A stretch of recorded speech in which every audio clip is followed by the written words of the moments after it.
Nananatiling lubog sa tubig baha ang ilang mga bayan sa lalawigan ng Bulacan, maging ang palibot ng Kapitolyo.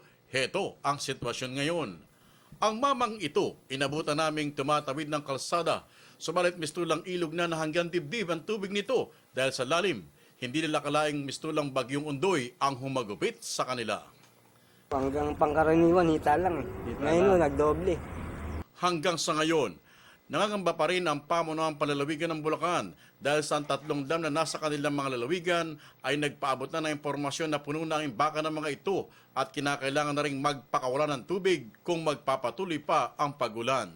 Yung nangyari ng 2010 sa Ondoy ay mukhang ito rin ang nangyayari ngayon sapagkat naapektuhan ng yung tubig na nanggaling sa San Jose del Monte and our Sierra Madre Mountain ay bumaba sa Santa Maria, nagtungo ng Bukawi, Marilao, May Kawayan, and Bubando of course.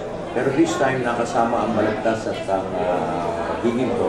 At ang Malolos ay first time na nagkaroon ng flooding completely. Ang isa pang matinding hinigupit ng baha ay ang bayang ito ng Marilao, Bulacan. Inabutan pa naming abalang-abala sa pag-alis ng mga iniwang tambak ng basura mula sa ilog ang grupong ito.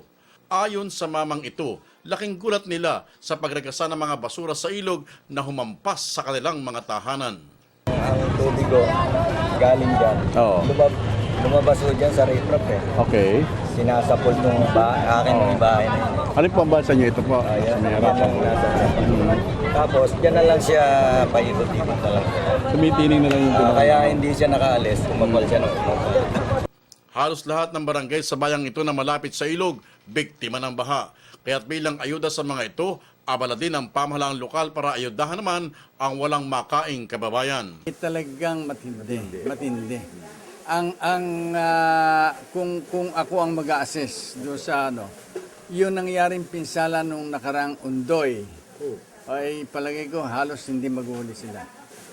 At yung laki ng tubig na bumuhos at naranasan namin nung panahon ng Undoy, na noon doon sa lumang munisipyo hanggang Hita, halos ngayon ganon din. Para sa Telebisyon ng Bayan, ako si Joseph Parapina.